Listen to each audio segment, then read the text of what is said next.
Good evening. আমি অত্যন্ত দুঃখের সঙ্গে জানাচ্ছি যে ১১ তারিখের যে পরীক্ষাটা হওয়ার কথা ছিল সানডেতে ১১টার সময়, সেটা হচ্ছে না। তার আগেও নোটিশ দেওয়া হয়েছিল, সবাইকে জানানো হয়েছিল। কারণ আমার পিতৃসম দাদা প্রফেসর জয়দেব সরকেল, উনি বর্ধমান বিশ্ববিদ্যালয়ে কমার্স ডিপার্টমেন্টের অধ্যাপক ছিলেন। রিটায়ার করার পর উনি সুস্থই ছিলেন। গত ৬ মাস ধরে ওনার ব্লাড ক্যান্সার হয়েছিল। চিকিৎসা করে শেষ পর্যন্ত কিছু করা যায়নি এবং আমরা একজন অমূল্য রত্নকে হারালাম। ওনার গাইডেন্স, আমি ২.৫ বছর বয়সে বাবাকে হারিয়েছিলাম। দাদাই ছিল আমার বাবার মতো। সমস্ত উপদেশ দেওয়া, পরামর্শ দেওয়ার মতো একজনকে হারালাম। আমার অপূরণীয় ক্ষতি হয়ে গেল। স্টুডেন্টদের যেমন ক্ষতি হলো, আমারও নিজস্ব ক্ষতি হলো। যাই হোক,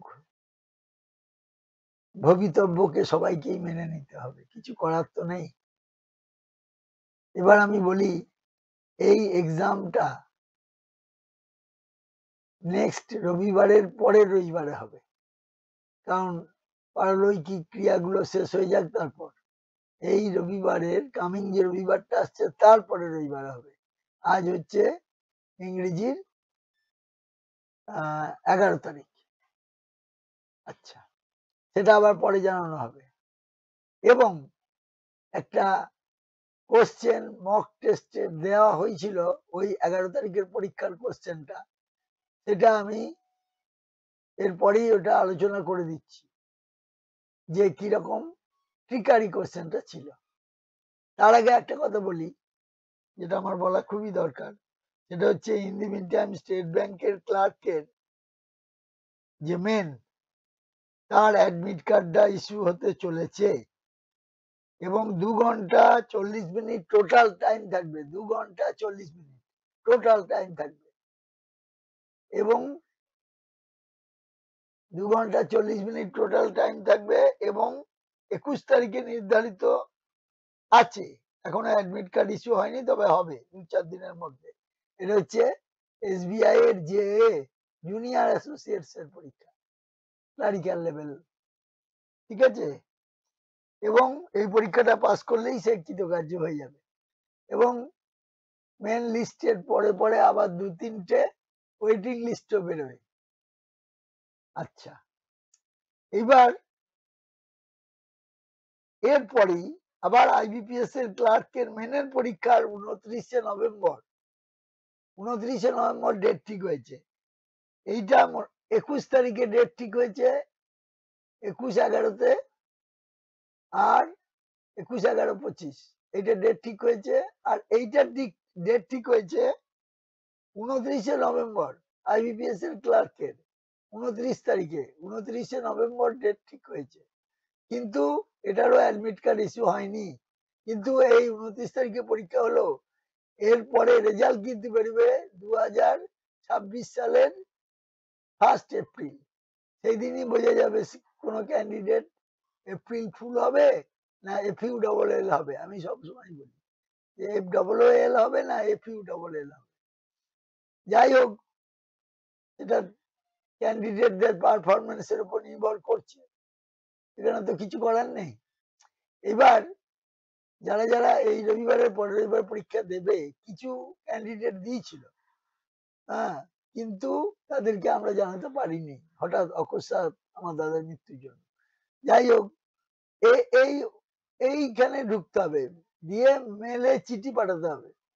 মেলে চিঠি পাঠালে পরেই কবে ডেট হবে সেখানে তাদেরকে জানিয়ে দেওয়া হবে, কিন্তু এনরোল করতে হবে তার আগে এবং এই মোবাইল নাম্বারে যোগাযোগ করতে হবে, তাহলে জানিয়ে দেওয়া হবে ডেটটা যারা যারা এনরোল করবে। আর এখানে যারা পড়ে তাদেরকে তো অলরেডি জানিয়ে দিতে পারবো, তারা ক্লাসে আসে, কোনো অসুবিধা নাই। আর এনরোলমেন্টের জন্য এই অ্যাড্রেসটা মনে রাখবে। এই অ্যাড্রেসে ঢুকে ওয়েবসাইটে ঢুকে একটা এনরোলমেন্ট ফর্ম আছে, ওটা ফিল আপ করবে, দিয়ে সাবমিট করবে। টাইমটা যেহেতু 2 সপ্তাহ বেড়ে গেল, এবং কিরকম ধরনের মক টেস্টটা ছিল সেটারও একটা ইউটিউবে ভিডিও করে জানিয়ে দেওয়া হবে। তোমাদের কাছে আমার অ্যাপিল যে এই ভিডিওটা, যে নোটিশের যে ভিডিওটা, সেটা প্রচুর পরিমাণে তোমরা সাবস্ক্রাইব করবে এবং শেয়ার করে তোমার বন্ধু বান্ধবদের মধ্যে, আত্মীয় স্বজনদের মধ্যে জানিয়ে দাও। এই দুটো পরীক্ষা সামনে আছে এবং ক্লার্কের হচ্ছে রেজিগনেশন করেছে আইবিপিএস এর ক্লার্কের সিএসএ, কাস্টমার সার্ভিস অ্যাসোসিয়েটস, আর জুনিয়র অ্যাসোসিয়েটস, দুটোই ক্লারিক্যাল পোস্ট, কিন্তু রেজিগনেশনটা এই হয়েছে। ঠিক আছে, আর এইটা হচ্ছে আমার ইউটিউব চ্যানেল, এখানে দেখতে পাবে। এই চ্যানেলে এটা দেওয়া হবে এবং তোমরা প্রচুর পরিমাণে, আবার বলছি, সাবস্ক্রাইব করো, শেয়ার করো। ঠিক আছে, পরিশ্রম প্রকৃত করলে নিশ্চয়ই রেজাল্ট পাবে, কিন্তু পরিশ্রম না করে কেউ যদি বলে আমার লাক, আমার হলো না, এগুলো আমি মনে করি না। Man is the maker of his own fortune, বারবার বলছি। তুমি নিজে যেমন চেষ্টা করবে সেই অনুযায়ী তুমি ফল পাবে। হ্যাঁ, এইবার বলতে পারো day by day number of candidates কমে যাচ্ছে, এই বেড়ে যাচ্ছে, কিন্তু ভ্যাকেন্সিটা কমে যাচ্ছে তুলনামূলকভাবে। এটা ভবিষ্যতে আরো কমতেও পারে, আবার বাড়তেও পারে, সেগুলো তো বোঝা যাবে না। এখন এগুলোকে ছোট করা হচ্ছে ব্যাংকগুলোকে, এগুলো সমস্ত এফেক্ট হোক, তারপরে বোঝা যাবে 2026 সালের রিক্রুটমেন্টটা কিরকম পর্যায়ে আসে। কিন্তু যেমন আইবিপিএস এর ক্লার্কের ভ্যাকেন্সিটা প্রথমে যে অবস্থায় ছিল, হ্যাঁ, এখন ভ্যাকেন্সি দেখো 13,000-এর উপর। এবং এসবিআই ক্লার্কের যেহেতু ভ্যাকেন্সিটা তুলনামূলকভাবে বাড়েনি, যার জন্য তোমার 81 পয়েন্ট সামথিং 5 বোধহয় এরকম হয়েছে কাট অফ। এটা আমার মনে হয় এটা এতটা হবে না, যেহেতু ভ্যাকেন্সিটা বেশি আছে, এটার উপর অনেক কিছু নির্ভর করে। ঠিক আছে, ধন্যবাদ জানিয়ে আমি শেষ করছি। পরবর্তী ভিডিও এবং কি ট্রিকারি প্রশ্নগুলো ছিল সেটা নিয়েও আলোচনা করছি। Thank you very much.